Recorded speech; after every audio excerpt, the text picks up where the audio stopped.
L'ambiance était conviviale dans le chapiteau de la Cité de l'Union africaine où le chef de l'État, Félix Antoine Tshisekedi Tshilombo, a rencontré le président du Sénat, Bahati Lukwebo, et une forte délégation des sénateurs, toutes tendances confondues.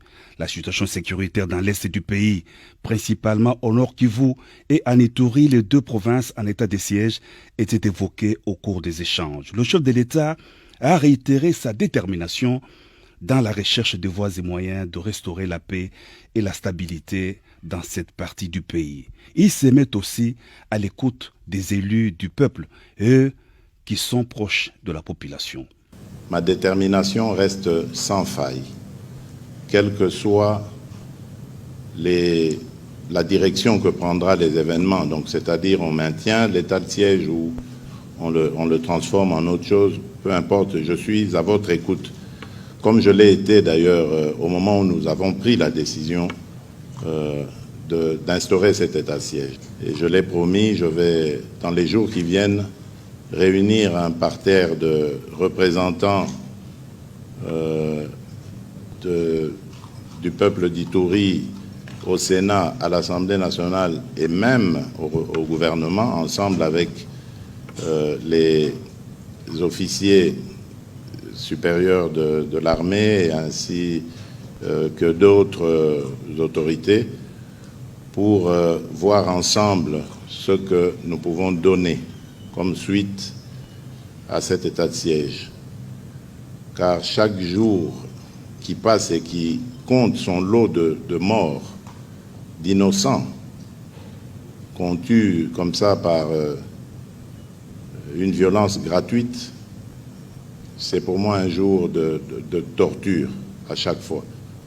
Il faut qu'ensemble, on puisse mettre fin, mais définitivement, à cette violence inutile et gratuitement violente. Au chapitre du développement de la RDC à partir de la base, le président de la République a indiqué que le programme de 145 territoires sera bientôt implanté et connaîtra sa vitesse de croisière. Je voudrais aussi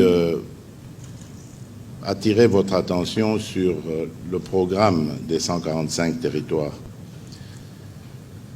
Et là, pour dire que dans les jours qui viennent, il va vraiment connaître, il va atteindre sa vitesse de croisière. Je crois qu'on pourra maintenant l'implémenter parce qu'il fallait mettre en place toutes les structures nécessaires, surtout de financement.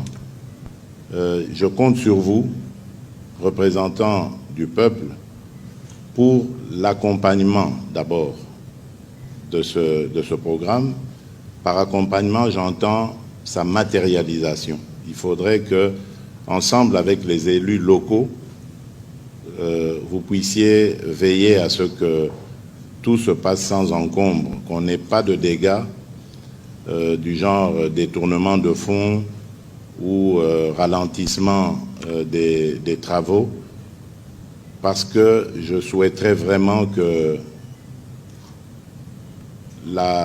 l'impulsion soit donnée jusqu'au plus profond de nos entités territoriales. Cette rencontre intervenant à la veille de la plénière du Sénat, le président de la Chambre haute du Parlement a invité les sénateurs à voter la loi sur l'état des sièges en attendant la prochaine table ronde annoncée par le président de la République. Conscients de l'enjeu, les sénateurs sont engagés à accompagner le président de la République dans la recherche des solutions susceptibles de mettre un terme à l'insécurité dans l'est du territoire national. La cérémonie s'est terminée par une séance de photos, tour à tour, les sénateurs avec le président de la République.